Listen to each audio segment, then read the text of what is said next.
Back చర్చలో మనతో పాటు బీఆర్ఎస్ సీనియర్ నాయకులు మాజీ కార్పొరేషన్ చైర్మన్ దేవిప్రసాద్ గారు జరుగుతున్నారు. దేవిప్రసాద్ గారు నమస్తే.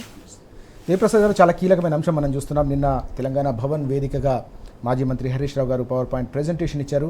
కాళేశ్వరం జలాలను ఏ రకంగా ఏపీకి ధారాదత్తం చేసి తెలంగాణ రైతుల గొంతుకొస్తా ఉన్నారో స్పష్టంగా చెప్పిన అంశాలు. దీనికి సంబంధించిన సమగ్రమైన కథనం కూడా కనిపిస్తోంది. నిండుగా నీళ్లు, ఇది నిజం, ఇది కేసీఆరిజం అంటూ ఈ వార్త. 3 నెలలు తనకు బాధ్యతలు ఇస్తే పూర్తి స్థాయిలో తెలంగాణలోని ప్రతి మాగాణాన్ని కూడా నీళ్లను ఏ రకంగా తీసుకురావాలో చేసి చూపిస్తానని ముఖ్యమంత్రికి సవాల్ విసిరిన అంశం కూడా మనకు కనిపిస్తుంది. ఎట్లా చూడాల్సిన అవసరం ఉంది ఓవరాల్గా ఇష్యూ? గుడ్ మార్నింగ్ రాజు గారు, వీక్షకులకు శుభోదయం. అంటే ప్రధానంగా కాళేశ్వరం ప్రాజెక్టు నిర్మాణం అనేటువంటిది ఒక బహుళ సాధక ప్రాజెక్టు. అంటే అది సాగునీటి కోసం, తాగునీటి కోసం, పారిశ్రామిక అవసరాల కోసం, గ్రౌండ్ రీఛార్జ్ కోసం, అంటే ఒక అన్ని తెలంగాణ ప్రాంత ప్రజల అన్ని రకాల నీటి సమస్యలకు ఒక పరిష్కారంగా నిలిచినటువంటి ఒక అద్భుతమైనటువంటి ప్రాజెక్టు. ఈ ప్రాజెక్ట్ అనేది కేవలం ఏదో ఒక నీటిపారుదల ప్రాజెక్టుగా కాకుండా తెలంగాణ ప్రజల ఆకాంక్షల నుంచి పుట్టినటువంటి ప్రాజెక్టు. కేసీఆర్ గారు తెలంగాణ ఉద్యమ సందర్భంగా నీళ్ళ కోసం తలనాడుతున్నటువంటి తెలంగాణకి, రైతాంగం నీరు లేక ఆత్మహత్యలు చేసుకుంటున్నటువంటి తెలంగాణకి, వ్యవసాయదారులందరూ కూడా వ్యవసాయం చేసుకుందామన్నా చుక్క నీరు లేక ఘోషపడుతున్నటువంటి తెలంగాణకి ఒక శాశ్వత పరిష్కారం కావాలని గోదావరి నదిలో మనకు ఉన్నటువంటి నీటి వాటాను సమర్థవంతంగా వినియోగించుకునేటువంటి ప్రయత్నంలో వచ్చినటువంటి ఒక అద్భుతమైనటువంటి ప్రయత్నం కాళేశ్వరం. దీన్ని ఏదో ప్రాజెక్టుగా చూడడము, లేదు ఓ కాంట్రాక్టర్గా చూడడము, ఒక టెండర్గా చూడడం అనేటువంటిది కాంగ్రెస్ పార్టీ ఈ మధ్య అనేక సందర్భాల్లో రకరకాలుగా విషప్ మాటలు మాట్లాడి కేసీఆర్ గారు చేసినటువంటి అద్భుత ప్రయత్నం మీద మసకబారే విధంగా ఒక దుర్మార్గమైనటువంటి గోబెల్స్ ప్రచారం చేస్తారు.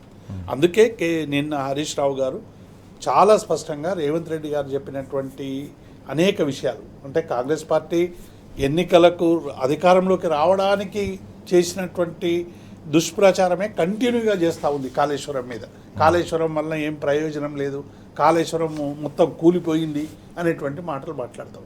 అందుకే హరీష్ రావు గారు నిన్న తెలంగాణ సమాజానికి రేవంత్ రెడ్డి గారు చేస్తున్నటువంటి దుష్ప్రచారాన్ని బద్దలు కొట్టే విధంగా నిన్న అనేక విషయాలు కాళేశ్వరం ప్రాజెక్టు గురించి చెప్పినటువంటి అంశాన్ని మనం చూస్తూ ఉన్నాం. రేవంత్ రెడ్డి గారు అసలు ఒక చుక్క నీరు లేదు, లేని నీటిని మనం ఎట్లా పడతాము, చెంబులల్లో, గురిగిలల్లో, గంటెలల్లో అని మాట్లాడినటువంటి సందర్భాన్ని చూసి, ఎందుకంటే రేవంత్ రెడ్డి గారికి సూట్ కేసులు నింపడం పట్టడం తప్ప నీటిని ఒడిసి పట్టడం అనేటువంటిది తెలియదనేటువంటిది తెలంగాణ సమాజానికి తెలుసు.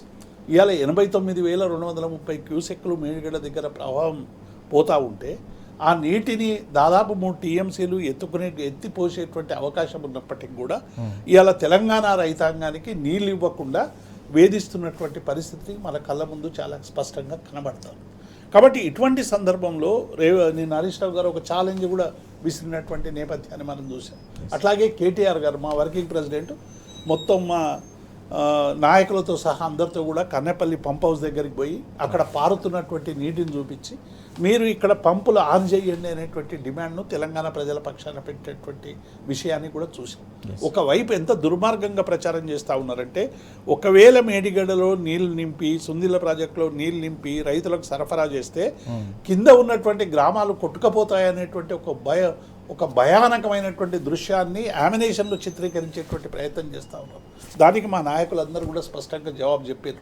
ఒకవేళ ఈ నీళ్లు నింపి మీరు ఇవ్వగలిగితే అక్కడ జరిగేటువంటి దానికి మేము బాధ్యత వహిస్తామని కూడా బీఆర్ఎస్ పార్టీ చాలా స్పష్టంగా ప్రకటించింది. కాబట్టి ఇలా మేడిగడ్డ దగ్గర ఎందుకు కట్టాల్సి వచ్చింది అనేటువంటి విషయం మీద మనం గత 3-4 నెలలుగా అనేక సార్లు చెప్పాం. ఎందుకంటే తుమ్మిడిహట్టి దగ్గర 165 టీఎంసీల నీటి మాత్రమే అవైలబిలిటీ ఉంది, డిపెండెంట్ అవైలబిలిటీ. పైన ఉన్నటువంటి రాష్ట్రాలు ఒకవేళ భవిష్యత్తులో ప్రాజెక్టులు కట్టుకుంటే 63 టీఎంసీలు పోతాయి, మిగిలేది 100 టీఎంసీలే. కానీ తెలంగాణ రైతాంగానికి కావాల్సినటువంటి 140 టీఎంసీలు అక్కడ అందుబాటులో ఉండేటువంటి అవకాశం లేదనేటువంటి విషయంలో నీటిపారుదల ఇంజనీర్లు అందరూ కూడా సూచించిన మేరకు, సిడబ్ల్యూసి సూచించిన మేరకు ఆ సైటును షిఫ్ట్ చేసి మేడిగడ్డ దగ్గర నిర్మించుకునేటువంటి ప్రయత్నం చేసి 3 సంవత్సరాల్లోనే ఒక అద్భుతమైనటువంటి ప్రాజెక్టును దేశంలోనే నిర్మించినటువంటి ఘనత కేసీఆర్ గారు. అట్లాగే కాస్ట్ రేషియో మీద కూడా చాలా చర్చ జరుగుతాం. మేము చాలా స్పష్టంగా చెప్తున్నాము, అతి తక్కువ టైంలో అతి తక్కువ ఖర్చుతో నిర్మితమైనటువంటి ఏకైక ప్రాజెక్టు కాళేశ్వరం. కాళేశ్వరం అంటే ఒక కాళేశ్వరం కాదు, అనేక రిజర్వాయర్లు, అనేక గ్రావిటీ కెనాళ్ళు, పంప్ హౌజులు, ఇవన్నీ కూడా ఉన్నటువంటి నేపథ్యాన్ని చూసాం. ఇవాళ మరళ్ళ సాగర్ కానీ, రంగనాయక సాగర్ కానీ, లేకుంటే అనంత సాగర్ రిజర్వాయర్ కానీ, మిడ్మానేర్ కానీ, ఎల్లంపల్లి కానీ, ఇవాళ ఎక్కడి నుంచి వస్తున్నాయి ఈ రాజుగారి నీళ్ళన్నీ కూడా? ఎల్లంపల్లి కూడా ఇందులో భాగమే, కాళేశ్వరంలో భాగమే. కాబట్టి అలా వీళ్ళు చేస్తున్నటువంటి దుష్ప్రచారాన్ని సమర్థవంతంగా నిన్న మా కేటీఆర్ గారేమో స్థల పరిశీలన చేసి దాన్ని బద్దలు కొట్టేటువంటి ప్రయత్నం చేసి పోతుంటే ఈ ఒక అత్యవసర పరిస్థితి ఉన్నట్టు ప్రాజెక్టు చూడకుండా నిర్బంధించేటువంటి ప్రయత్నాన్ని మనం కల్లారా చూసినాం. ఎవరు కూడా చూడకుండా చేసేటువంటి ప్రయత్నం, వాటిని అన్నింటినీ నిన్న సమాధానంగా హరీష్ రావు గారు అనేక విషయాలు ప్రస్తావించారు. హరీష్ రావు గారు ఛాలెంజ్ కూడా చేశారు. 3 నెలలు నాకు ఏ ప్యూన్ అక్కర్లేదు, ఏ మంత్రి పదవి అక్కర్లేదు, ఏం లేదు, బాధ్యతలు ఎప్పటినీ 3 నెలల్లో తెలంగాణ రైతాంగానికి నీళ్ళు ఇచ్చేటువంటి బాధ్యత నేను తీసుకుంటాను. మరి రేవంత్ రెడ్డి గారు ముందుకు రావాల్సినటువంటి అవసరం ఉంది.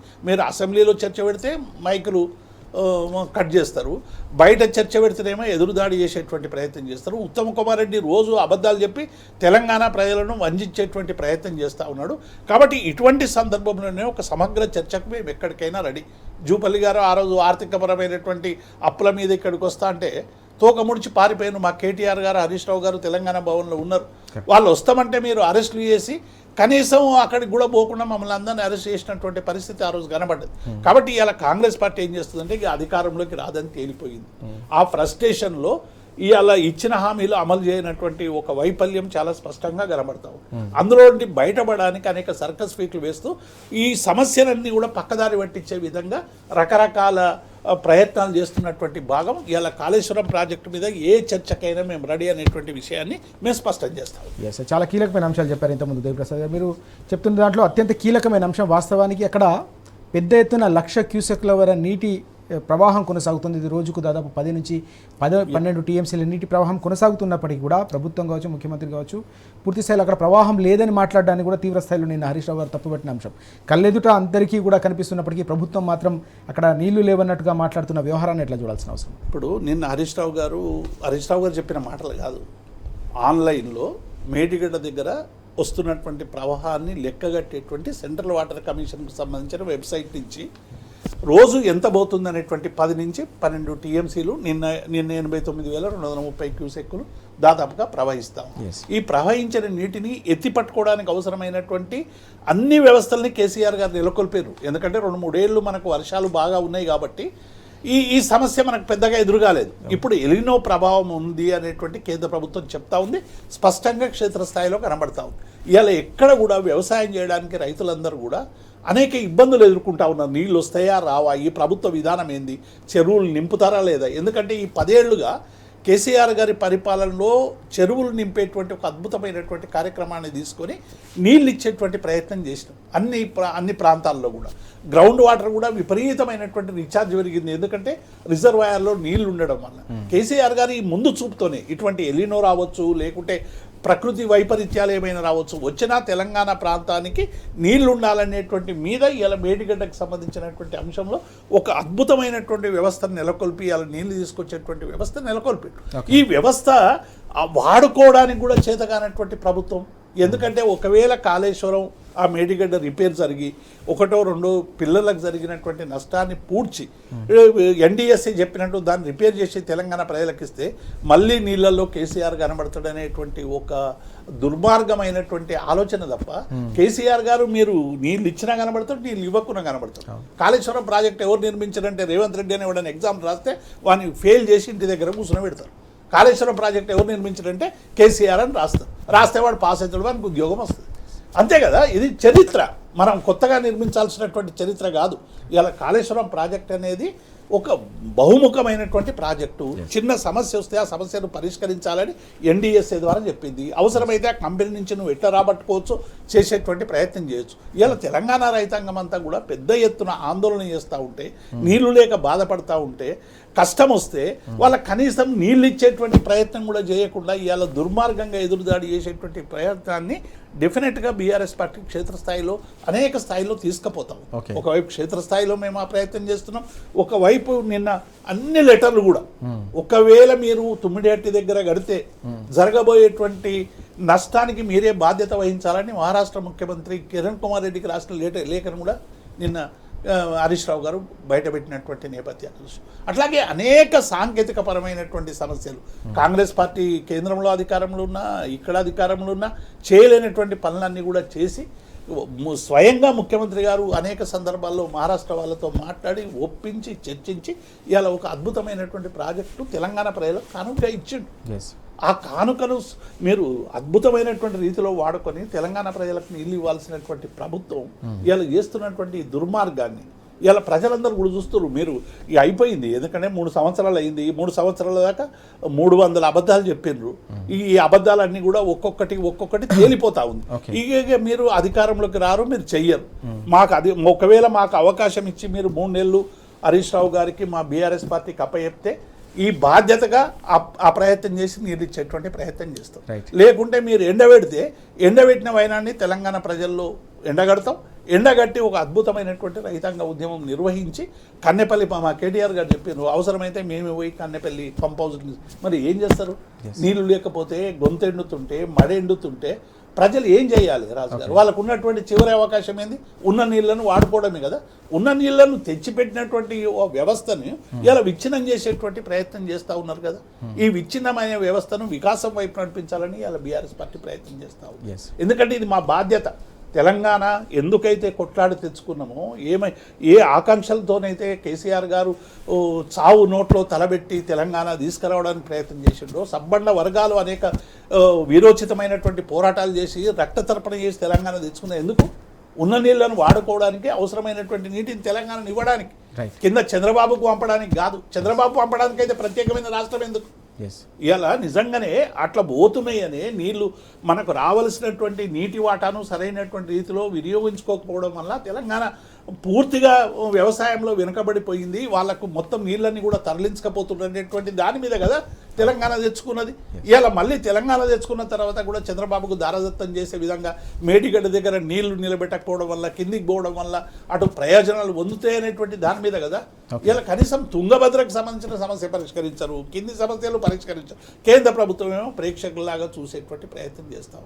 కాబట్టి ఈ అన్ని విషయాలు ఇలా బీజేపీ కాంగ్రెస్ రెండు కలిసి ఆడుతున్నటువంటి నాటకాలన్నీ కూడా తెలంగాణ ప్రజలకు వివరింపజేసేటువంటి ప్రయత్నం చేస్తాం. చాలా కీలకమైన అంశం మనం చూస్తా ఉన్నాం. కేసీఆర్ గారు 10 ఏళ్లు కష్టపడి నిర్మించిన బలమైన వ్యవస్థ కాళేశ్వరం ప్రాజెక్టును పూర్తిగా విచ్ఛిన్నం చేసే కుట్రలు కొనసాగుతున్న నేపథ్యంలో తెలంగాణ రైతాంగాన్ని కాపాడుకునేందుకు, తెలంగాణ వ్యవసాయ రంగాన్ని కాపాడుకునేందుకు తప్పకుండా బీఆర్ఎస్ సమర శంఖ పూరిస్తుంది. రైతుల పక్షాన ప్రభుత్వాన్ని నిలదీస్తుంది. ముఖ్యమంత్రిని కూడా ఎక్కడికక్కడ నిలదీస్తామని చెప్పేసి దేవిప్రసాద్ గారు చాలా స్పష్టంగా చెప్తున్న అంశాలు మనం చూస్తాం. చర్చలో మనతో పాటు సీనియర్ జర్నలిస్ట్, రాజకీయ విశ్లేషకులు నారా విజయ్ గారు కూడా జాయిన్ అవుతున్నారు. విజయ్ గారు నమస్తే. నమస్కారం. విజయ్ గారు, మనం చూస్తా ఉన్నాం, నిన్న తెలంగాణ భవన్ వేదికగా హరీష్ రావు గారు కీలకమైన పీపీటీ ఇచ్చారు. కాళేశ్వరం ప్రాజెక్టు పైన ఏ రకంగా కన్నేపల్లి పంప్ హౌస్ నుంచి నీటిని ఎత్తిపోసే వెసులుబాటు ఉన్నప్పటికీ కూడా ఆ వ్యవస్థను వాడుకోకుండా తెలంగాణ రైతాంగాన్ని ఏ రకంగా వెన్నుపోటు పొడుస్తుంది ప్రభుత్వం అంటూ ఆయన పూర్తి స్థాయిలో సమగ్రమైన వివరాలు వెల్లడించిన అంశాలు మనం చూస్తూ ఉన్నాం.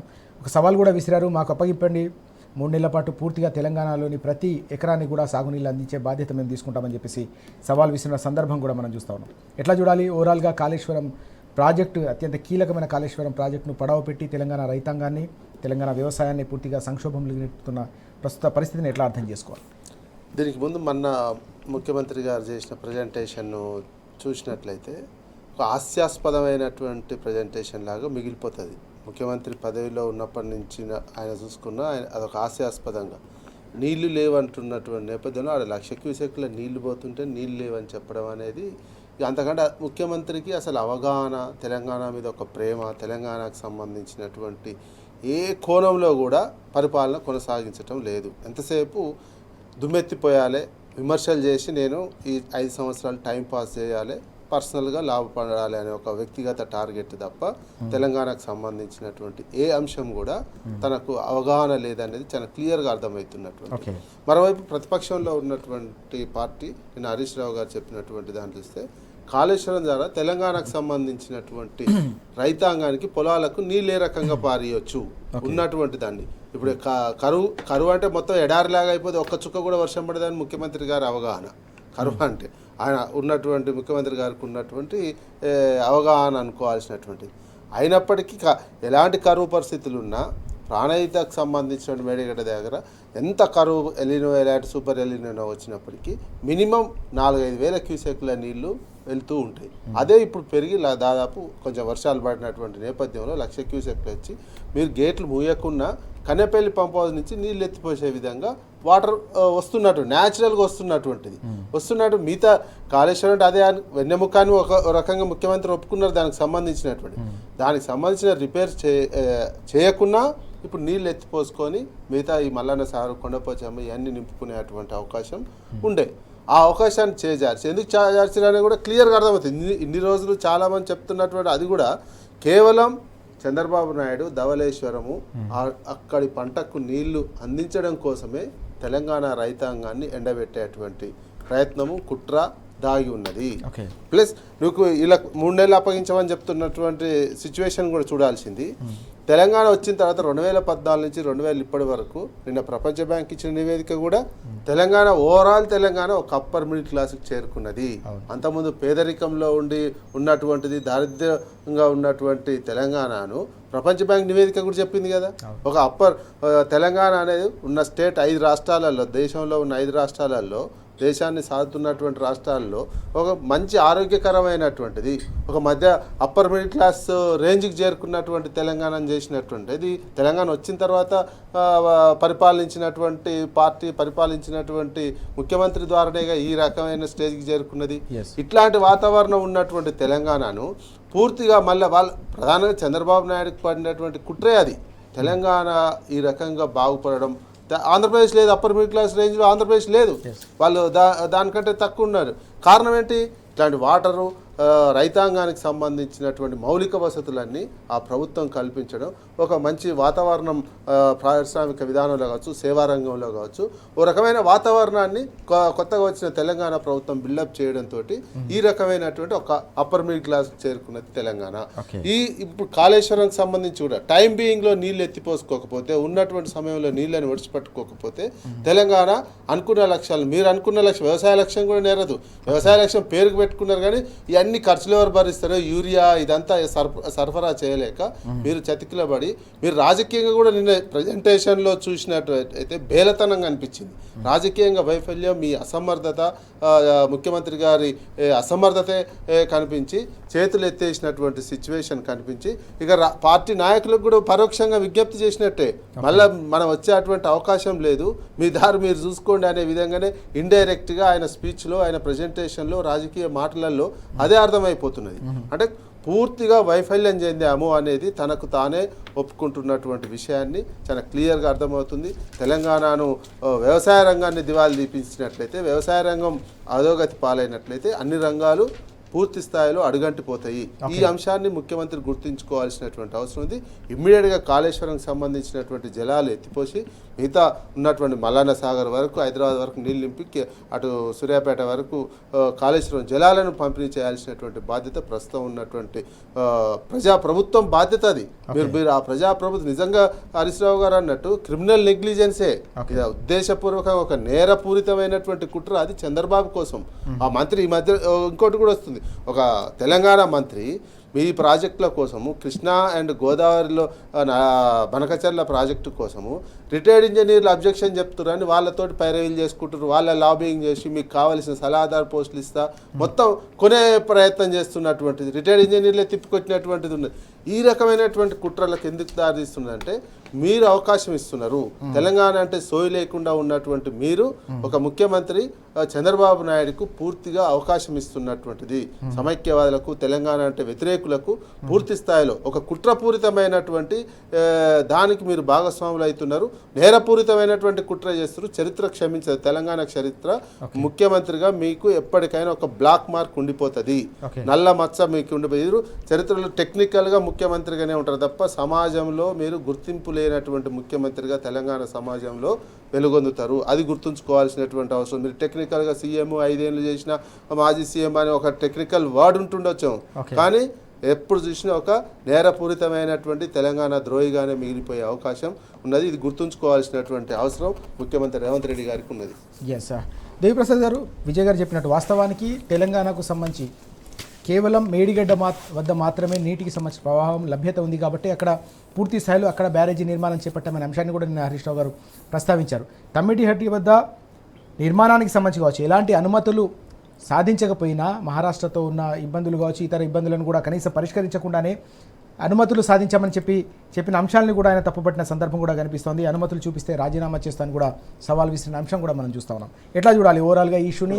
10 ఏళ్ల పాటు ఇటు తెలంగాణలో ఇటు సమైక్య రాష్ట్రంలో మహారాష్ట్రలో కేంద్రంలో కాంగ్రెస్ ప్రభుత్వాలు ఉన్నప్పటికీ కూడా అప్పుడు సాధించలేకపోయిన అంశాన్ని కూడా ప్రస్తావించారు. ఇప్పుడు రాజుగారు తమ్మిడిహట్టి దగ్గర నీటికి సంబంధించినటువంటి విషయంలో సాంకేతికపరమైనటువంటి విషయాలు నిన్న హరీష్ రావు గారు చాలా స్పష్టంగా చెప్పారు. డిపెండెంట్ అవైలబిలిటీ ఎంత ఉంది వాటర్, అక్కడ మనకు రావాల్సినటువంటి నీరు సరిపోదు కాబట్టి దాన్ని మనం షిఫ్ట్ చేసుకున్నట్టయితే తెలంగాణ ప్రజలకు ఆశించిన రీతిలో నీటి సరఫరా చేయొచ్చు అనేటువంటి విషయంలో మేడిగడ్డకు షిఫ్ట్ అయినాం. ఇలా నిజంగానే 152 మీటర్ల ఎత్తుకు పర్మిషన్లు ఉంటే రేవంత్ రెడ్డి వెంటనే వాట్సాప్లో పెట్టాలి.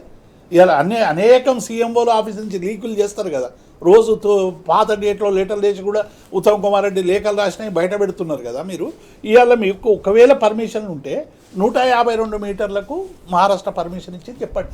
152 పర్మిషన్ ఇవ్వడం వల్ల అక్కడ పర్మిషన్ కుదరదు. అక్కడ వైల్డ్ లైఫ్ శాంక్చురీ ఒకటి ఉంది, అట్లాగే సబ్మర్జెన్స్ బాగా అయిపోతున్నది. మేము మహారాష్ట్రలో అనేక ఉద్యమాలు చేసినాం కాబట్టి ఇవ్వలేము అనేటువంటి పరిస్థితిలో ఆ రోజు అక్కడ అవైలబిలిటీ లేదు. 152 మీటర్లు కట్టినా అక్కడ వచ్చేటువంటి అవకాశం లేదు. కాబట్టే మనం షిఫ్ట్ అయిపోయి మహారాష్ట్రతో మరి కేసీఆర్ గారు స్వయంగా పోయి తన బర్త్డే రోజు కూడా పోయి మాట్లాడినటువంటి అంశాన్ని చూసినాం. హరీష్ రావు గారు అనేక సందర్భాల్లో అటు బీజేపీ ఉన్నప్పుడు కాంగ్రెస్ ఉన్నప్పుడు మంత్రివర్గంతో చర్చించి ఆనాడు ఉన్నటువంటి విద్యాసాగర్ రావు సహాయం తీసుకొని మొత్తానికి ఈ ప్రాజెక్టుకు పర్మిషన్లు తెచ్చిన 18 పర్మిషన్లు తెచ్చిన రాజుగారు, టోటల్గా 18. చివరికి లాస్ట్ పర్మిషన్స్ కూడా అన్నీ కూడా ప్రాజెక్టు ప్రారంభానికి ముందే తీసుకొచ్చి ఎవరికి కూడా ఇబ్బంది లేకుండా చేసేటువంటి ప్రయత్నం చేసినాం. కానీ ఇవాళ ఏం చేస్తారంటే మాకు పర్మిషన్లు ఉన్నాయి, దానికి పర్మిషన్ లేవని బీజేపీ పర్మిషన్ లేవు అంటారు. దేని పర్మిషన్లు మేము తెచ్చినామని చెప్పేటువంటి ప్రయత్నం చేస్తాం. కాస్ట్ ఎస్కలేషన్ మీద కూడా చాలా తీవ్రమైనటువంటి చర్చ చేస్తూ ఉన్నారు. అసలు అప్పుడున్నటువంటి సామర్థ్యం ఎంత, ఇప్పుడున్నటువంటి సామర్థ్యం ఎంత అనేటువంటిది ఎవ్వరు కూడా 16 టీఎంసీల నుంచి 140 టీఎంసీలకు సామర్థ్యం పెంచడం కానీ, పంపుల విషయంలో కానీ, లేకుంటే గ్రావిటీ కెనాల్ విషయంలో కానీ, వీటి అన్నిటి విషయంలో ల్యాండ్ ఎక్విజిషన్ విషయంలో కానీ ఇన్ని కాస్ట్ ఎస్కలేషన్ పెరిగింది. అది 3 సంవత్సరాల్లో కాబట్టి తక్కువ కాస్ట్ ఎస్కలేషన్కు కంప్లీట్ అయినటువంటి నేపథ్యాన్ని చూసినాం. కాబట్టి ఇవాళ ఏం చేస్తున్నారంటే పర్మిషన్ల గురించి ఒక్కనాడ 30 నెలలు అయింది. మహారాష్ట్ర ముఖ్యమంత్రి దగ్గరికి పోయో లేకుంటే ఒక జల మంత్రి దగ్గరికి పోయో ఉత్తమ్ కుమార్ రెడ్డి మాట్లాడినటువంటి సందర్భాలు ఉన్నాయా రాజుగారు? తెలంగాణ వచ్చిన ఒక 2 నెలల లోపట్నే వారితో చర్చలు ప్రారంభించి ఈ సమస్యకు పరిష్కారం కావాలని తపన పడ్డ పార్టీ టీఆర్ఎస్ పార్టీ. ఎందుకంటే తెలంగాణ ప్రజల పట్ల ఒక కమిట్మెంట్ ఉన్నటువంటి పార్టీ. తెలంగాణ కోసము, నీటి కోసం తెలంగాణ ఎట్లా తల్లాడిందో తెలిసినటువంటి ఒక ఉద్యమ నాయకులు ఉన్నారు కాబట్టి ఆ ప్రజలకు సంబంధించినటువంటి ఆకాంక్షను సరైనటువంటి రీతిలో ఆవిష్కరించాలని ప్రభుత్వాలతో ఒప్పందాలు చేసుకొని ప్రాజెక్టు నిర్మించేటువంటి ఒక అద్భుతమైనటువంటి ప్రక్రియకు ఇలా తెలంగాణ ప్రభుత్వం చేసిందనేటువంటి అంశం అందరికీ తెలుసు. కానీ ఇలా మీరు ఏం చేస్తున్నారు? పర్మిషన్ లేవు, తుమ్మిడిహట్టి దగ్గరనేమో పర్మిషన్ లేవు మీకు, తమ్మిడిహట్టి దగ్గర మేడిగడ్డ దగ్గర ఉన్నటువంటి దాన్నేమో మీరు ఇలా ఎండబెట్టేటువంటి ప్రయత్నం చేస్తారు. కిందికి ప్రాంతాన్ని పారించి ఆంధ్రకు నీళ్లు, తెలంగాణకు నీళ్లు లేకుండా చేసేటువంటి ప్రయత్నం చేస్తున్నారు. ఎవరు చేస్తున్నారు? ఇవాళ మేము చంద్రబాబు నాయుడు తీసుకుపోతున్నాడంటే మీరు మళ్ళీ దాని సెంటిమెంట్ అనేటువంటి దాంతో ప్రెస్ మీట్లు పెట్టి మాట్లాడుతారు. మరి ఎందుకు తెచ్చుకున్నాం తెలంగాణ? మన నీళ్లను మనం ఉపయోగించుకోవడానికి కదా.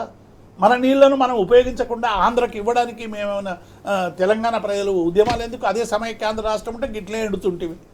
ఇవాళ తెలంగాణ ప్రజలకు సరైనటువంటి రీతిలో నీళ్ళు అందాలి, వనరులు అందాలి, బడ్జెట్ అందాలి, స్వయం పాలన రావాలని కదా తెలంగాణ ఉద్యమం తెచ్చుకొని తెలంగాణ రాష్ట్రం తెచ్చుకొని ఇన్ని వేల అమరులు ప్రాణాలు పెట్టి, యాదిరెడ్డి ప్రాణాలు, రాజిరెడ్డి ప్రాణాలు, అనేక మంది ప్రాణాలు అర్పించి కేసీఆర్ గారు చావుదాకా పోవడము, సకల జనుల సమ్మె జరగడము, సబ్బండ వర్గాలు రోడ్ల మీదకి రావడము, అనేక ఇబ్బందులు పడడం ఎందుకు జరిగింది? కారణం మన నీటిని మనం సమర్థవంతంగా వినియోగించుకోవాలి కదా. నువ్వు ఏం చేస్తున్నావు రేవంత్ రెడ్డి గారు? ఇవాళ డెఫినెట్గా రేవంత్ రెడ్డి గారు చేస్తున్నటువంటి ఒక నేరపూరితమైనటువంటి చర్యగా అభివర్ణించాల్సినటువంటి అవసరం ఉంది. తెలంగాణ ప్రజలకు నీళ్ళు ఇవ్వకుండా ద్రోహం చేస్తున్నటువంటి కాంగ్రెస్ పార్టీని జీవితకాలం తెలంగాణ ప్రజలు క్షమించరు. ఇవాళ మీరు ఏదో అడ్డగోలు ఏదో దారిలో అనేక అడ్డమైన హామీలు ఇచ్చి ఆ హామీలు అమలు చేయలేక ఇవాళ ఎంత ఇబ్బంది పడుతున్నారో అందరం కూడా చూస్తున్నాం. రైట్. ఇక మళ్ళీ అధికారంలోకి వచ్చేది లేదు అనేటువంటి పద్ధతిలో మీరు చేస్తున్నటువంటి ఈ దుర్మార్గాన్ని, విధ్వంసాన్ని వీలైనంత మేరకు తక్కువ విధ్వంసంతో మిమ్మల్ని పారదోలడానికి మేము ప్రయత్నం చేస్తాం. ఏం చేస్తాం, ఎట్లాగో విధ్వంసం చేస్తున్నారు. ఓకే. ఈ విధ్వంసాన్ని వీలైనంత మేరకు ఆపే ప్రయత్నం చేస్తాం. రైట్. అది హైడ్రా పేరు మీద మీరు చేసినా, మూసీ పేరు మీద చేసినా, కాళేశ్వరం పేరు మీద చేసినా, ఏ పేరు మీద చేసినా కూడా ఇవాళ బీఆర్ఎస్ పార్టీ ఒక ప్రతిపక్ష పార్టీగా డెఫినెట్గా ప్రజల పక్షాన్ని నిలబడుతుంది, ప్రజా వనరులను కాపాడుకుంటుంది, ప్రజల ఆకాంక్షలు తీర్చడానికి అవసరమైనటువంటి పోరాటం చేస్తుంది. ఎస్, మనం చూస్తా ఉన్నాం 6 దశాబ్దాల పాటు అరిగోసపడ్డ అన్నదాత కోసం కాళేశ్వరం ప్రాజెక్టు నిర్మిస్తే పూర్తిగా దాన్ని విధ్వంసం చేసి వ్యవసాయాన్ని సంక్షోభంలోకి నెడుతున్న కాంగ్రెస్ సర్కారు తీరును ఎక్కడికక్కడ ఎండగడతాం, తప్పకుండా తెలంగాణ రైతులను కాపాడుకుంటామని దేవిప్రసాద్ గారు అలాగే విజయ్ గారు చెప్తున్న అంశాలు మనం చూస్తా ఉన్నాం. విజయ్ గారు, ఓవైపు ఉత్తర తెలంగాణకు అత్యంత వరప్రదాయని కల్పతరు లాంటి కాళేశ్వరాన్ని పడవ పెడతా ఉన్నారు, మరోవైపు పాలమూరు రంగారెడ్డికి కృష్ణా జలాల్లో కూడా మరణశాసనం రాస్తా ఉన్నారనే అంశం మనం చూస్తా ఉన్నాం. ఆర్డీఎస్కు మరణశాసనం అంటూ ఈ వార్త. ఎక్కడికక్కడ తుంగభద్ర నదిపై లిఫ్ట్లు, రిజర్వాయర్లు కర్ణాటక ఏపీ నిర్మిస్తూ ఉంటే తెలంగాణ ప్రభుత్వం చోద్యం చూస్తుందని చెప్పేసి దక్షిణ తెలంగాణకు సంబంధించి మరి ముఖ్యంగా మహబూబ్నగర్ జిల్లాకు సంబంధించిన బీఆర్ఎస్ నేతలంతా కూడా నిన్న అక్కడికి తరలి వెళ్ళిన సందర్భం కర్ణాటకలోని మాన్వి తాలూకాలో ఆర్డీఎస్ ఆనకట్టను కూడా వారు పరిశీలించిన పరిస్థితి మనకు కనిపిస్తుంది. ఎట్లా చూడాలి ఓవరాల్గా కృష్ణా జలాలకు సంబంధించిన వ్యవహారాన్ని? ఇప్పటికీ గోదావరిపై చర్చించాం, కృష్ణాకు సంబంధించి కావచ్చు, ఇటు తుంగభద్రకు సంబంధించిన వ్యవహారం కావచ్చు, ఆర్డీఎస్కు సంబంధించిన అంశం కావచ్చు. కృష్ణా జలాల విషయంలో మరికొద్ది రోజుల్లో ట్రిబ్యునల్ తీర్పు ఇవ్వబోతుంది. తీర్పు ఇవ్వబోతున్నటువంటి సమయంలో ఇందులో కూడా చంద్రబాబు, కేంద్ర ప్రభుత్వము కలిసి పక్క రాష్ట్రం కర్ణాటక కూడా కలిసి చేస్తున్న కుట్రలో ఈయన పావుగా మారిపోయినటువంటి సిచ్యువేషన్. కేవలం ప్రేక్షక పాత్ర, స్పెక్టేటర్గా మారాడు. కృష్ణా జలాలు ఎక్కువగా మన పరివాహక ప్రాంతం, మనకు తీర్పు ప్రకారం మనకు ఎక్కువ వస్తాయి. ఓకే. ఆ ఎక్కువ వస్తున్నటువంటి దాన్ని కుట్రతోటి దీన్ని ఎట్లయినా అది చేయాలని అన్అఫీషియల్గా రాజకీయంగా ఒప్పందం చేసుకుందామని తుంగభద్ర గేట్ల రిపేర్ దగ్గరికి పోయి మొత్తం 3 ముఖ్యమంత్రులు సీక్రెట్గా పెట్టుకొని ఈయన అసలు కనీసం తెలంగాణని గుర్తించి తెలంగాణ ముఖ్యమంత్రిగా గుర్తించకుండా వాళ్ళిద్దరు చెప్పినట్టు ఈయన వింటాడు. డికే శివకుమార్ అదే చంద్రబాబు నాయుడు చెప్పినట్టు వినేసి ఒప్పేసుకుంటున్నాం. ఇక వాళ్ళకు సంబంధించిన మీడియాలో ఉన్మాద పత్రికలలో రాసేస్తున్నారు, మంచి ఒప్పందం జరిగిపోయింది, నీళ్లు పరిష్కారం అయిపోయినటువంటిది, శాశ్వత పరిష్కారం కృష్ణా మొత్తం ఆర్డీఎస్ కొడంగల్ వరకు ఒకటేదో కొంచెం ఒప్పందం జరిగినటువంటిది. కొడంగల్ కోసము కృష్ణా నదిని పూర్తిగా తాకట్టు పెట్టి అటు మా కర్ణాటక ఇటు ఆంధ్రప్రదేశ్ ఆర్డీఎస్ పైన విపరీతమైన బ్యారేజీలు నిర్మిస్తూ ఉంటే నిర్మించుకోండి అని అనుమతులు ఇవ్వడం, ఎన్ఓసీలు ఇవ్వడం అంటే ఇక నీకు అసలు ఏ మాత్రం సోయి లేదన్నట్టు. నిజంగా శాశ్వతంగా తాత్కాలికంగా ముఖ్యమంత్రి పోస్ట్ ఉండి మీడియా కొంత అధికారిక ఉండడంతో మీకు తెలుస్తలేదేమో ఉన్నటువంటి కళ్ళు అవన్నీ కప్పిపోయినాయి.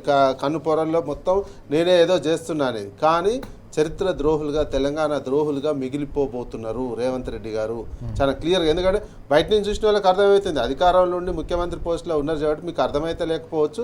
ప్లస్ అటు చంద్రబాబు నాయుడు కేంద్రంలో వాళ్ళు మోడీ సపోర్ట్ ఉందని, ఇటు డీకే శివకుమార్ సపోర్ట్ ఉందని చెప్పి ఇష్టం ఉన్నట్టు నిర్ణయాలు తీసుకొని కృష్ణా నదిని పూర్తిగా ఎండబెట్టి అటు ఆంధ్రప్రదేశ్కు ఇటు కర్ణాటకకు మొత్తం అప్పగించే విధంగా ఎవడైనా ట్రిబ్యునల్ తీర్పు వచ్చే సమయంలో మనకు అనుకూలంగా వస్తుంది అనుకున్నటువంటి సమయంలో ఇట్లాంటి చిల్లర రాజకీయ ఒప్పందాలు చేసుకుంటే అది శాశ్వతంగా తెలంగాణకు కృష్ణా జలాలు హక్కులు కోల్పోయే విధంగా, నీళ్లు వాడుకోలేని సిచ్యువేషన్లోకి ఈయన తీసుకెళ్తున్నాడు. అవన్నీ మర్పించడానికి అబద్ధాలు, బూతులు 2 రోజులు ఈ కుట్రలో భాగమే. ఆంధ్ర ఉన్మాద పత్రికలు ఏం చేస్తున్నాయి అంటే ఇట్లాంటి బూతులు తిట్టగానే దాని చుట్టే 2 రోజులు చర్చ జరుపుతున్నాయి. అసలు అన్ని వెనకంగంతా వాళ్ళు నిర్మించుకోవడము, వెనకంగా ఇట్లా లాబింగ్ చేసుకొని సలహాదారులు డబ్బులతో కొనడం, ఎవడైనా గట్టిగా మాట్లాడుతుంటే ఇంకొంచెం గట్టిగా మాట్లాడుతుంటే అరెస్టులు చేయడం, ఇట్లాంటి పని ఏమో వెనకంగా చేస్తున్నారు. ముందలాగా ఏంది మీడియాలో కనిపిస్తుంది, 2 తిట్లు తిట్టాలి, 2 బూతులు మాట్లాడాలి. ఉన్మాద పత్రికలు, ఉన్మాద మీడియాకు సంబంధించినటువంటి వాళ్ళు దాని మీదనే 2-3 రోజులు డిస్కషన్ చేయాలి. ఒక మభ్యపెట్టే ప్రయత్నం, తెలంగాణ సమాజాన్ని డైవర్ట్ చేసి మభ్యపెట్టే ప్రయత్నం చేస్తున్నారు. కానీ కొంతకాలం మభ్యపెడతారేమో. అసలు ఒరిజినల్గా తెలంగాణ వాళ్ళు ఒక్కసారి అవేర్నెస్ వచ్చిందంటే మీరు ఇక ద్రోహే కాదు, చెతికిల వాడు ఎన్నడూ అసలు కాంగ్రెస్ పార్టీనే తెలంగాణలో కూడా ఆంధ్రప్రదేశ్లో తరిమే పరిస్థితి రాబోతుంది. అసలు కాంగ్రెస్ పార్టీ రాజకీయంగానే బొందబెట్టడానికి ఎన్ని కుట్రలు, రాజకీయంగా కాంగ్రెస్ పార్టీని కూడా బొందబెట్టాలని ఆయనకి ఇచ్చిన టాస్క్ కావచ్చు, మోడీ చంద్రబాబు కలిసి చేస్తున్న టాస్క్లో భాగస్వామ్యం, అదొక భాగస్వామ్యము. అందులో తెలంగాణ సమాజాన్ని, తెలంగాణ నీటి వనరులని, ముఖ్యంగా కృష్ణా గోదావరికి సంబంధించిన గోదావరి ఒకవైపు అట్లా ఆ రకంగా పోట్టుకుని మన నీళ్ళు మనకే ఇచ్చి నేనేదో ఎన్ఓసి ఇస్తా పాలమూరు రంగారెడ్డి కానీ చంద్రబాబు నాయుడు చెప్పిండని ఉన్మాద మీడియాలో రాయించుకుంటున్నటువంటి సందర్భం కనిపిస్తుంది. ఈ రకమైనటువంటి యాటిట్యూడ్ తోటి మొత్తం జల హక్కులు రెండు నదులకు సంబంధించినటువంటి జల హక్కులను పూర్తిగా హరించేసే విధంగా ఈయన విధానాలు, ముఖ్యమంత్రి యాటిట్యూడ్ కనిపిస్తుంది. ఇది తెలంగాణ సమాజానికి మంచిది కాదు. ఎంత త్వరగా అవేర్నెస్ కావాల్సినటువంటి ఉంది సమాజం. అదేవిధంగా నీటిపారుదల నిపుణులు చాలామంది బయటకు వచ్చి దీన్ని ఎండగట్టాల్సినటువంటి అవసరం ఉంది. ఈ నీటిపారుదల నిపుణులు తెలంగాణకు సంబంధించినటువంటి వాళ్ళు బయటికి రావాలని తెలంగాణ సమాజం కోరాల్సినటువంటి అవసరం ఉంది. మనం చూస్తున్నాం వైపు కాళేశ్వరం ప్రాజెక్టును పడవ పెట్టడంతో పాటు దక్షిణ తెలంగాణను కూడా ఎడారిగా మార్చే కుట్రలు కొనసాగుతున్న నేపథ్యంలో తెలంగాణలోని మేధావులు, రిటైర్డ్ ఇంజనీర్లు అందరూ కూడా గలం విప్పాల్సిన అవసరం కనిపిస్తోంది. తెలంగాణ హక్కుల కోసం మరోసారి సమరశంఖం పూరించాల్సిన సమయం ఆసన్నమైందని చెప్పేసి విజయ్ గారు చెప్తున్న విషయాలు మనం చూస్తూ ఉన్నాం. దేవిప్రసాద్ గారు, అన్నిటికంటే ముఖ్యంగా మనం చూసాం సమైక్య రాష్ట్రంలో అన్నిటికంటే ఎక్కువగా నష్టపోయిన జిల్లా ఏదైతే ఉందంటే మహబూబ్నగర్ జిల్లా. అత్యంత వలసలతో కార్మికులు కావచ్చు, రైతులంతా కూడా దేశంలోని అనేక ప్రాంతాల్లో వలస కూలీలుగా వెళ్ళిన దుస్థితి.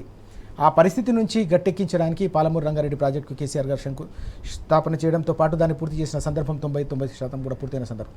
దానికి తోడుగా ఇప్పుడు దాన్ని పడావు పెట్టడమే కాకుండా ఆర్డీఎస్ కూడా మరణ శాసనం రాస్తున్నారనే అంశం కూడా మనకు ప్రధానంగా కనిపిస్తుంది. దక్షిణ తెలంగాణకు సంబంధించిన బీఆర్ఎస్ నేతలంతా కూడా ఆందోళన పథం పట్టిన పరిస్థితి. ఎట్లా చూడాలి ఓవరాల్గా ఈ ఇష్యూ? మనం రాజుగారు ఇంతకుముందు విజయ్ అనేక విషయాలు చెప్పారు. అంటే ప్రధానంగా పాలమూరుకు సంబంధించినటువంటి నీటి ఘోష అనేటువంటిది తలాపున బారుతుంది కృష్ణమ్మ, కానీ మాకు నీళ్లు లేవని మొత్తం క్యాచ్మెంట్ ఏరియా కానీ మొత్తంగా కూడా కృష్ణ పక్క నుంచే పోతుంది కానీ వాళ్ళకు నీళ్ళు లేనటువంటి నేపథ్యం. అంటే ఇంటెన్షనల్గా కృష్ణా వాటర్ని సరైనటువంటి రీతిలో వినియోగించుకోకుండా ఆంధ్రకు తరలించినటువంటి పాలకులకి మడుగులొత్తినటువంటి రాజకీయ నాయకులందరినీ కూడా చూసినాం. కానీ కేసీఆర్ గారు కృష్ణాకు సంబంధించినటువంటి నీటిని సమర్థవంతంగా వినియోగించుకోవాలని అప్పటికే పడావు పెట్టి దత్తత కూడా తీసుకున్నాడు చంద్రబాబు నాయుడు. ఎందుకు దత్తత తీసుకున్నాడంటే కిందికి నీళ్లు తీసుకుపోవడానికి తప్ప పాలమూరులో ప్రాజెక్టులు నిర్మించడానికి కాదు. అంటే ఇక్కడ ఎటువంటి ఇబ్బంది లేకుండా నీటిని దోలడానికి ఒక నీరడికారుడుగా పనిచేసాడు చంద్రబాబు నాయుడు. అంటే ఆంధ్రకు నీళ్లు పంపడానికి ఒక నీరడికారుడుగా దత్తత తీసుకొని చంద్రబాబు నాయుడు చేసిన ప్రయత్నం వల్ల కింద ప్రాజెక్టులన్నీ నిర్మాణమైంది.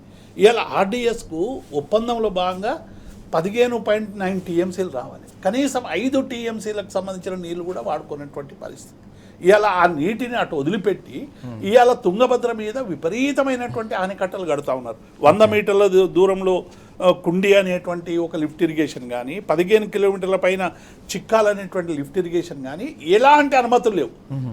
వీటికన్నిటికీ అనుమతులు పొందడానికి మన ముగ్గురు ముఖ్యమంత్రుల సమావేశం పెట్టి జల హక్కుల్ని వాళ్ళకు దారాదత్తం చేసే విధంగా మొన్న ప్రవర్తించరు. మీరు ముగ్గురు మాట్లాడుకున్నటువంటి విషయాలు ఏంటి బయట పెట్టండి అని హరీష్ రావు గారు, కేటీఆర్ గారు ప్రశ్నిస్తే దానికి ఇప్పటి వరకు ఈ మంత్రుల నుంచి, ముఖ్యమంత్రుల నుంచి సమాధానం లేనటువంటి నేపథ్యాన్ని చూస్తూ ఉన్నాం. ఇవాళ మొత్తంగా కూడా పాలమూరు వలసలన్నీ కూడా రివర్స్ రావడానికి, అంటే గతంలో వలసలు పోయినటువంటి వాళ్ళందరూ వచ్చి వ్యవసాయం చేసుకునేటువంటి విధంగా అన్ని ప్రాజెక్టులు జూరాల కానీ మిగతా అన్ని ప్రాజెక్టులు కానీ కంప్లీట్ చేసి ఇవాళ తెలంగాణ ముఖ్యంగా పాలమూరు రైతాంగానికి నీళ్ళు ఇచ్చేటువంటి ప్రయత్నం చేసి నీళ్ళు ఇచ్చి ఇవాళ వేస్తూ ఉంటే కనీసం చిన్న 300 ఎకరాల ల్యాండ్ ఎక్విజిషన్ మిగిలి ఉన్నది కూడా చేసేటువంటి పరిస్థితి లేదు. నల్లమల నుంచి వచ్చినా, పాలమూరు నుంచి వచ్చినా నేను నీ బిడ్డను అని చెప్పుకునేటువంటి ముఖ్యమంత్రి ఈ 30 నెలల్లో 300 ఎకరాల ల్యాండ్ ఎక్విజిషన్ కూడా చేయలేనటువంటి పరిస్థితి మన కళ్ళ ముందు కనబడతావు. ఏ ప్రాజెక్టులు కంప్లీట్ చేయలేదు, ఏ ఒక్క చుక్క నీళ్లు ఎక్స్ట్రాగా ఇచ్చినటువంటి పరిస్థితి లేదు. ఇంకా పైగా ఉన్నటువంటి నీటిలన్నింటినీ కూడా ఇష్టం వచ్చినట్టు దోసుకునేటువంటి ప్రయత్నం చేస్తూ ఉన్నారు. ఒకవైపు పాలమూరుకు దీనికి జాతీయ ప్రాజెక్టు రావాలని ఆనాటి నుంచి మనం కొట్లాడుతూ ఉంటే ఇప్పటి వరకు దిక్కు లేనటువంటి పరిస్థితి. అదే కర్ణాటక అయితే వాళ్ళు ఇచ్చినటువంటి పరిస్థితిని మనం చూసాం. వాటి గురించి కొట్లాడేటువంటి పరిస్థితి లేదు. అంటే ఏ ఒక్కటి కూడా నీటికి సమస్య పరిష్కారం చేయాలి, పాలమూరు బిడ్డలకు ఉపయోగపడాలి, కేసీఆర్ గారు చేసినటువంటి వ్యవస్థని కంప్లీట్ చేసి పాలమూరు రైతాంగానికి నీళ్ళు ఇవ్వాలని సోయి లేకుండా ఇవాళ మొత్తంగా కూడా మహబూబ్ నగర్ను ఎండగొట్టేటువంటి ప్రయత్నం చాలా స్పష్టంగా మనకు కనబడతాం. కాబట్టి ఇటువంటి స్థితిలో నిన్న మా మంత్రులందరూ కూడా పోయి, శ్రీనివాస్ గౌడ్ గారు, నిరంజన్ రెడ్డి గారు అందరూ కూడా పోయి నిన్న ఆర్డీఎస్కు సంబంధించినటువంటి విషయాలన్నింటినీ కూడా పరిశీలించి వచ్చారు. చాలా స్పష్టంగా నగ్నంగా కనబడతా ఉన్నది. అక్కడ ఆనకట్టలు కట్టడం కానీ, నీటిని దొంగిలించేటువంటి ప్రయత్నం చేయడం కానీ. కాబట్టి డెఫినెట్గా దీన్ని అడ్డుకునేటువంటి ప్రయత్నం చేయాలని చెప్పి ప్రభుత్వాన్ని అలర్ట్ చేయడానికి, ఒకవైపు ప్రజల్ని అలర్ట్ చేయడానికి, రైతాంగంలో చైతన్యం తీసుకురావడానికి నిన్న వాళ్ళందరూ కూడా ప్రయత్నం చేసినటువంటి సందర్భాన్ని చూసాం. Yes. ఇప్పటికైనా ఈ ప్రభుత్వం అంటే ఇక చేస్తుందని నమ్మకం లేదు. మనం ఎన్నిసార్లు ఈ ప్రభుత్వం నుంచి ఆశించడం అనేది ఇక మానేసినాం. గతంలో మొదట్లో ఓ సంవత్సరం పాటు తప్పులు చేసేదేమో మళ్ళీ నడక నేర్చుకుంటారేమో అని అనుకున్నాం. Right. కానీ ఇక వీళ్ళు తప్పుల్ని ఎక్కువ తప్పులు చేసేటువంటి ప్రభుత్వంగా మిగిలిపోతుంది తప్ప తప్పుల్ని సరిచేసేటువంటి ప్రభుత్వం అనేది ఆశించడం అనేటువంటిది ఇది మన మూర్ఖత్వమే అవుతుంది అనేటువంటి విషయం చాలా అనేక సందర్భాల్లో స్పష్టమైంది. కాబట్టి ఇక వీళ్ళు చెయ్యరు. ఇక పాలమూరుకు దిక్కేందంటే ఈ 2 సంవత్సరాలు వెయిట్ చేయాల్సిందే, జరుగుతున్నటువంటి విధ్వంసాన్ని వీలైనంత వరకు ఆపాల్సిందే. ఆ తర్వాత పాలమూరు రైతాంగానికి అవసరమైనటువంటి నీటిని ఇచ్చేటువంటి ఒక సమర్థవంతమైనటువంటి బాధ్యత కేసీఆర్ గారి పరిపాలనలో జరుగుతుందనేటువంటి విశ్వాసాన్ని ఇలా పాలమూరు ప్రజలు విశ్వాసంతో ఉన్నారు. కాబట్టి అందుకే రేవంత్ పాలన పోవాలి, కేసీఆర్ రావాలనేటువంటి నినాదం వెనుక అనేక అంశాలు ఇమిడి ఉన్నాయి. కేవలం ఇదేదో ప్రాస కోసమో యాస కోసమో ఇచ్చినటువంటి నినాదం కాదు. ప్రజల ఆకాంక్షలకు పరిపూర్తి చేసేటువంటి ఒక విధానపరమైనటువంటి నిర్ణయం. కేసీఆర్ పరిపాలన ఉండగా ఏ నిర్ణయాలు తీసుకొని ఆ విధానాలను అమలుపరిచి తెలంగాణ ప్రాంతానికి అవసరమైనటువంటి సంక్షేమ పథకాలు ఇచ్చిండు. రేవంత్ రెడ్డి అధికారంలోకి వచ్చి ఏ సంక్షేమ పథకాలని విధ్వంసం చేసిండు, ఏ అభివృద్ధిని విధ్వంసం చేసిండు, ఏ వికాసాన్ని విధ్వంసంగా మార్చిండు. కాబట్టి ఈ వికాసాన్ని మార్చేటువంటి విధానపరమైనటువంటి రేవంత్ రెడ్డి పోవాలి, ప్రజలకు అనుకూలంగా నిర్ణయాలు తీసుకునేటువంటి కేసీఆర్ పాలన రావాలని అలా ప్రజలు కోరుకుంటున్నారు. దీని వెనక ఆర్ద్రత ఉంది, ఆ బాధ ఉంది, ఆవేదన ఉంది. ఎందుకంటే ఎండాకాలంలో కూడా నీళ్లను చూసినటువంటి తెలంగాణ ప్రజలకు ఇవాళ ఎండిపోయిన చెరువులు చూసేటువంటి గతి పట్టింది ఈ 30 నెలల్లో. దీనికి కారణం ఎవడు? అందుకే కేసీఆర్ రావాలని అంటున్నారు. ఎప్పుడు నీళ్ల నుంచే కేసీఆర్ రావాలంటారు. 24 గంటలు విద్యుత్ ఇచ్చినటువంటి కేసీఆర్ మళ్ళీ రావాలంటున్నారు. రైతు బంధు నిరంతరంగా చేసే కేసీఆర్ రావాలంటున్నారు. సంక్షేమాన్ని 4 దిక్కులా ప్రసరింపజేసేటువంటి కేసీఆర్ రావాలని ఎందుకు అడుగుతుంటే నువ్వు చేస్తలేవు కాబట్టి. ఇవాళ నిజంగానే నువ్వు చేసి ఉంటే ఈ 30 నెలల్లో పుట్టెడు కష్టాలు పెడితివి. ఒక ముష్కరుల పాలనలాగా జరుగుతూ ఉంది. భూముల కుంభకోణము, తర్వాత మైన్స్ కుంభకోణము, శాండ్ కుంభకోణము, అన్ని కుంభకోణాలే తప్ప ప్రజలకు చేసిన ఒక్క ప్రాజెక్టు కట్టినావా, ఒక బిల్డింగ్ కట్టినావా, ఒక గుడి కట్టినావా, ఒక బడి కట్టినావా? ఏది లేదు కదా.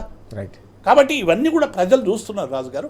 కాబట్టి బీఆర్ఎస్ పార్టీగా, ప్రతిపక్ష పార్టీగా ప్రభుత్వంలో ఉండేటువంటి వైఫల్యాలను ఎప్పటికప్పుడు ప్రశ్నిస్తూనే, జరుగుతున్నటువంటి విధ్వంసానికి వీలైనంత మేరకు అడ్డకట్ట వేస్తూనే, రాబోయే కాలానికి సంబంధించినటువంటి ప్రజలు చైతన్యంగా ఉండాలి, అడ్డుకోవాలి, పౌర సమాజం మేలుకోవాలి అనేటువంటి విషయాల మీద మా బాధ్యతను మేము నిర్వర్తిస్తున్నాం. చాలా ముఖ్యమైన అంశం మనం చూస్తున్నాం. ఎటువైపు చూసినా 30 నెలల పాలనలో ప్రతి చోట కూడా కుంభకోణం కనిపిస్తుంది తప్ప ప్రజల కోణం కనిపించట్లేదని దేవి ప్రసాద్ గారు చాలా కీలకమైన అంశాన్ని ప్రస్తావిస్తున్న పరిస్థితి కనిపిస్తుంది. అందుకోసమే తెలంగాణ నలుదిశలా కూడా కాంగ్రెస్ పాలన పోవాలి, కేసీఆర్ గారి పాలన రావాలనేది ఒక నినాదంలాగా మారుమోగుతుందనే అంశాన్ని కూడా ప్రస్తావిస్తున్నారు. ఎప్పుడు ఎన్నికలు వస్తాయా, కేసీఆర్ గారిని మళ్ళీ ముఖ్యమంత్రి చేసుకుందామనే ఆర్ద్రత ప్రతి ఒక్కరిలో కూడా కనిపిస్తూ ఉంది. ఇది తెలంగాణ నలుదిశలా కూడా మారుమోగుతున్న అంశాన్ని కూడా ప్రస్తావిస్తున్న పరిస్థితిని మనం చూస్తాం. Thank you very much Vijay గారు, అలాగే దేవి ప్రసాద్ గారు చర్చలో పాల్గొన్నాం. Thank you. ఇది వాళ్ళ వార్తలు వాస్తవాలు. నమస్తే.